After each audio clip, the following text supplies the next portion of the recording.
हमारे चैनल पर काफ़ी सारे सब्सक्राइबर अदरक की खेती से जुड़े हुए हैं और काफ़ी सारे किसान भाई अभी अदरक लगा चुके होंगे। उनके अदरक ज़मीन से बाहर आना शुरू हो गई होगी।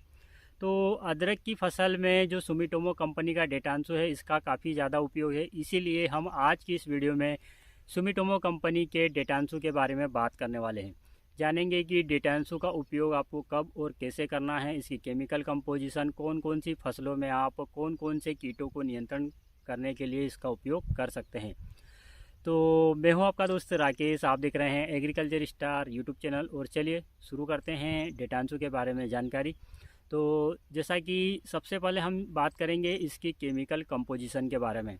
तो डेटांसू के अंदर आपको क्लोथियानिडिन 50% WDG फॉर्म में मिल जाता है और ये ग्रेनुअल फॉर्म में आता है, यानी दानेदार फॉर्म में आपको मिलता है। काफ़ी आसानी से ये पानी में घुल जाता है। अब बात करें इसके मोड ऑफ एक्शन की, यानी काम करने के तरीके की। जब भी आप किसी फसल पर इसका स्प्रे करते हैं या फिर ड्रेंचिंग से इसका उपयोग करते हैं, इसका उपयोग आप ड्रेंचिंग से भी कर सकते हैं, स्प्रे के माध्यम से भी कर सकते हैं। तो अगर आप इसका उपयोग स्प्रे से कर रहे हैं तो जो भी कीट हैं, उन कीटों पर जब भी इसका प्रभाव पड़ता है तो ये कीटों के नर्वस सिस्टम पर अटैक करके उनको पैरालिसिस कर देता है और उनको मार देता है। इसके अंदर किसी भी प्रकार का जहर नहीं है। आपने इसके पैकेट के पीछे अगर आप देखेंगे तो आपको ग्रीन लेवल दिखाई देगा, और अगर आप इसके अलावा मोनोक्रोटोफास को देखेंगे तो उसके पीछे आपको रेड लेवल दिखाई देता है। तो मोनोक्रोटोफास जो होती है उसमें प्योर जहर होता है, और जो ग्रीन लेवल की जो दवाइयाँ होती है उसमें किसी प्रकार का भी जहर नहीं होता है।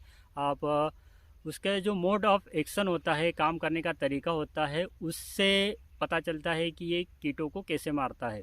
अगर कीटों की बात करें तो ये jassids, aphid, white fly, thrips और जो बग आता है, मिली बग आता है, उस पर इसका काफ़ी अच्छे से कंट्रोल होता है। उसी के साथ साथ वाइट ग्रब और दीमक पर भी ये काफ़ी अच्छे से काम करता है।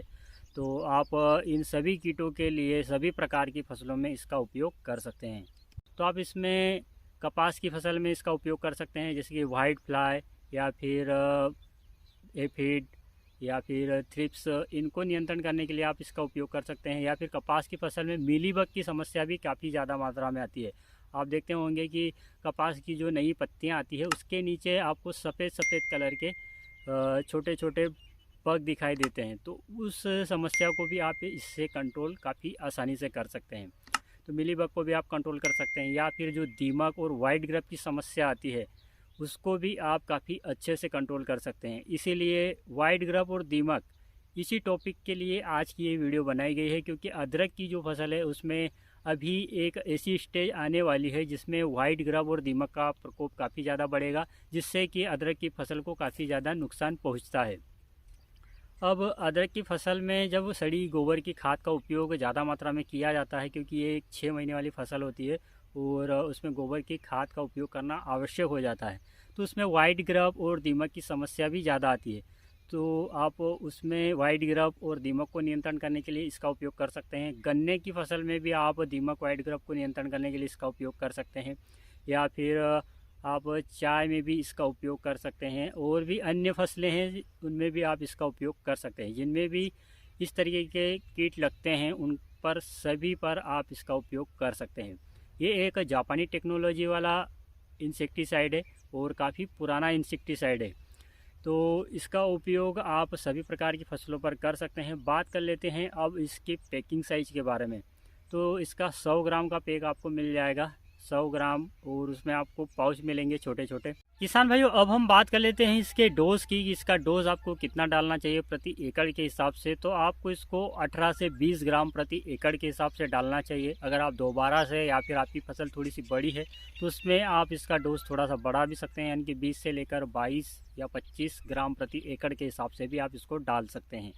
उसी के साथ साथ ड्रेंचिंग की बात करें तो ड्रेंचिंग के लिए आपको 80 से 100 ग्राम प्रति एकड़ के हिसाब से इसको उपयोग करना चाहिए। अगर आप दोबारा से उपयोग कर रहे हैं या फिर आपकी फसल की अवधि ज़्यादा हो चुकी है तो वैसे में आप इसका डोज 150 ग्राम प्रति एकड़ के हिसाब से भी डाल सकते हैं। अगर आप अच्छा नियंत्रण चाहते हैं तो थोड़ा सा आपको डोज या पानी की मात्रा बढ़ाकर डालनी चाहिए। अगर आप दवाई कम भी ले रहे हैं तो उसमें पानी का उपयोग ज़्यादा से ज़्यादा करना चाहिए।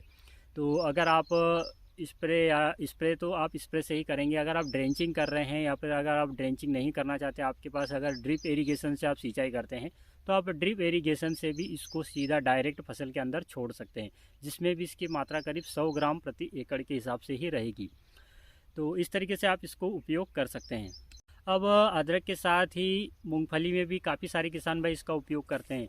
मूंगफली में भी जो दीमक, वाइट ग्रब या बुढ़ला की समस्या आती है, कहीं कहीं पर पौधे सूखने लगते हैं या फिर काले पड़ जाते हैं, सूखने लगते हैं, तो वहाँ पर भी दीमक की समस्या काफ़ी ज़्यादा आती है।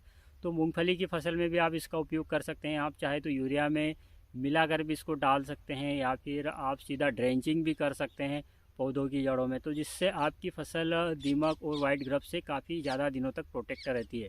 करीब करीब 15 दिनों तक ये आपकी फसल को सुरक्षा देता है।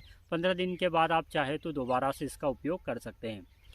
तो किसान भाइयों, आप लगभग सभी प्रकार की फसलों में इसका उपयोग कर सकते हैं। और यह थी सुमिटोमो कंपनी के डेटांशु के बारे में जानकारी कैसी लगी कमेंट में ज़रूर बताइएगा। और हाँ, आखिरी इसकी प्राइस क्या है, तो इसकी प्राइस की बात करें तो आपको 100 ग्राम का पैक जो आता है उसकी कीमत 1000 से लेकर 1150 रुपये तक आ सकती है।